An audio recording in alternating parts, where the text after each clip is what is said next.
होती है। आला हजरत के अशार को देखो, समझ में नहीं आते लेकिन फिर भी रूह झूम जाती है। क्यों? इश्क की बोली है। मैं आपसे पूछ रहा हूँ, कुरान कहता है चल रहे हैं फिर रहे हैं मक्का के ये दुश्मनान मुस्तफ़ा, लेकिन कुरान कहता है ये मुर्दा है। दुनिया तो उन्हें देख रही जिंदा है, लेकिन कुरान कह रहा है मुर्दा है। और एक तरफ बद्र में, ओहद में, खंदक में, करबला के मैदान में जिनकी गर्दनें कटकर अलग हो गई, कुरान कहता ला तक़ूलू लिमन युक़तलू फी सबीलिल्लाहि अमवाता। ऐ लोगो जो अल्लाह की राह में कत्ल हो गए, इन्हें मुर्दा मत कहो, ये जिंदा है। 1000 टुकड़े हो गए, लेकिन फिर भी कुरान क्या कहता है? ये क्या है? जिंदा है। अब समझ में आ रही बात? मक्का में चलने फिरने वालों को कुरान कह रहा है ये मुर्दा है, और जिनके 1000 टुकड़े हो गए कुरान कह रहा है ये जिंदा है। तो जिंदा कौन है, फिर मुर्दा कौन है? कुरान का फलसफा ये बताता है चलना फिरना, उठना बैठना, बात करना, इसका नाम जिंदगी नहीं है। और कट जाना, टुकड़े हो जाना, सिर्फ इसका नाम मौत नहीं है। कुरान की रूह से अगर देखा जाए तो चल फिर करके अगर हुजूर पाक से दुश्मनी रखता है तो वो बोल चाल करके भी मुर्दा है। और अगर मेरे मुस्तफा की इज्जत पर मर जाए, 1000 टुकड़े भी हो जाए, तो कुरान उसे जिंदा कहता है। तो मौत दुश्मनी इस्लाम का नाम है और इश्क मुस्तफा का नाम जिंदगी है। जिंदगी है। सुभान अल्लाह, यही जिंदगी है। और अगर तुम्हारे पास ये दौलत है तो फिर मौत से भी डरना क्या? मौत से भी डरना क्या? सबसे ज्यादा आज दुनिया किस बात से तुम्हें डराती है? सबसे बड़ी सजा दुनिया में अगर कोई है तो मौत की सजा है। कौन सी है? इससे बड़ी सजा क्या है? लेकिन आशिक मुस्तफा के लिए, मोमिन जो सच्चा मोमिन है, उसके लिए मौत कोई हादसा नहीं है, मौत कोई डरावना ख्वाब नहीं है, बल्कि आशिक मुस्तफ़ा के लिए मौत तोहफा है। इधर आंखें बंद होंगी, उधर मुस्तफ़ा की जियारत होगी। नबी करीम सल्लल्लाहु अलैहि वसल्लम के दरबार में जाना है। इसलिए ऐ सुन्नियों, मैं तुम्हारे दिलों से ये खौफ निकालना चाहता हूँ। मैं आपसे ये पूछना चाहता हूँ, एक सवाल दिल पर हाथ रख करके बताओ, क्या मैं जो पूछ रहा हूँ इस पर तुम्हारा यकीन है या नहीं? मेरा दीन इस्लाम सच्चा है या नहीं? अल्लाह की किताब कुरान सच्चा है या नहीं? हमारा नबी सच्चा है या नहीं? हमारा खुदा सच्चा है या नहीं?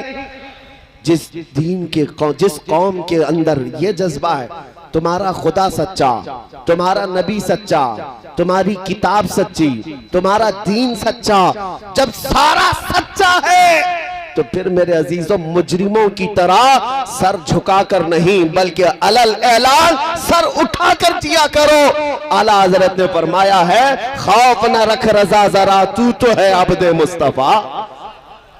खौफ न रख रजा जरा, तू तो है अब्दे मुस्तफा। तेरे लिए अमान है, तेरे लिए अमान है।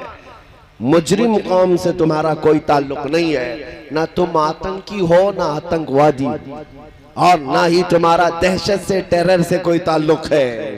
हाँ, एक बात और बता दूं, किसी और को राजी करने के चक्कर में अपनी असलियत भी भूल मत जाना। एक बात याद रख, ये मशहूर मुहावरा है, कौवा चला हंस की चाल, अपनी चाल भूल गया। और मैं कहता हूं शेर चला कुत्ते की चाल और अपनी चाल भूल गया। तुम किसी को राजी करने के लिए अपना माजी मत भूलो। कोई दुनिया तुमसे राजी होने वाली नहीं। और एक बात ये भी याद रख लो, ये 4 दिन के आए हुए गुंडे क्या तुम्हें सर्टिफिकेट देंगे कि तुम मोमिन हो कि क्या हो? तुम आतंकी हो या तुम अमन के मसीहा हो, कौन तुम्हें सर्टिफिकेट देने वाला है? हमेशा एक बात याद रखो, कोई देखे ना देखे, मेरा मौला देख रहा है। मुझे मेरा दीन ना हक किसी जानवर का खून भी बहाने के लिए नहीं कहा। इंसानों की बात बहुत दूर की है। लिहाजा आज हो क्या रहा है, हमारी कौम के बच्चे डर करके, सहम करके थोड़ा सेकुलर बन जाएंगे, वो भी राजी रहेंगे, ये भी राजी रहेंगे। ये दुनिया तुम्हें कुत्ता बना के छोड़ेगी, कभी राजी नहीं होंगी। राजी करना है तो मदीने वाले को राजी करो। राजी करना है तो अपने रब को राजी करो जो एक ही सजदे में राजी हो जाए। और यहाँ जिंदगी भर इनकी गुलामी करते रहो। राजी करने के लिए कितने सेकुलर बन गए हमने देखा। वो दाढ़ी भी निकाल दिए, टोपी भी निकाल दिए, और अपने सेकुलर बनने के लिए उन्होंने लिबास भी तब्दील कर दिया। कोई ना पहचाने हम लोग सेकुलर लोग हैं। फिर भी हमने देखा है नेतागिरी में 40-40 साल बेचारे जूतियां उठाते रहे। बुढ़ापा आया तो ऐसा कोने में लगा दिया कि अब उनको कोई पूछने वाला नहीं रह गया। क्या ये मिसालें तुम्हारे पास है कि नहीं है? 40-40 साल नौकरी किया, लेकिन जब बुढ़ापा आया तो ऐसा साइड कर दिया गया है कि पार्टी में भी उनका निशान नहीं, हुकूमत में भी कोई पूछने वाला नहीं। इसलिए मैं कहता हूं, ऐ मेरे अजीज, तो दुनिया की गुलामी 40 नहीं 40-100 साल भी कर ले, ये दुनिया तुझे एक न एक दिन कोने पर लगा देगी।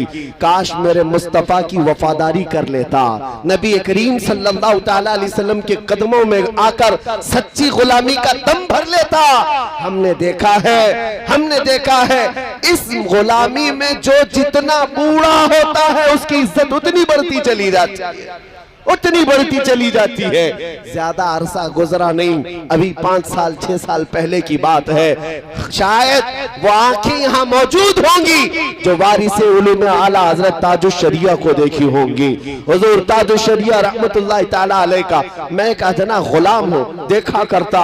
75 साल की उम्र है, बुढ़ापा है, 2 लोग पकड़ कर लाकर बिठाते हैं, ले उतारते हैं, लेकिन उसके बावजूद मेरे अजीजों उनके चेहरे पर अल्लाह ने जो हुस्न रखा था, 1 लाख ब्यूटीफुल चेहरों को एक तरफ रख दो और आला हज़रत के शहजादे का हुस्न एक तरफ रख दो, उन 1 लाख की तरफ किसी की नजर नहीं जाएगी, उस एक ताजे शरीयत की तरफ सबकी निगाहें जा रही होंगी।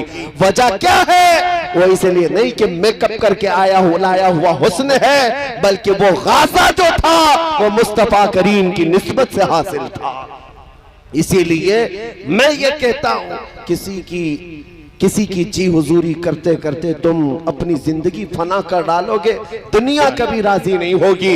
एक नारा याद रख लो जो मारेरा मुतहरा से आया था, किसी की जय विजय क्यों पुकारे, क्या गरज हमको, किसी की जय विजय क्यों पुकारे, क्या गरज हमको, हमें काफी है सैयद अपना नारा या रसूल अल्लाह।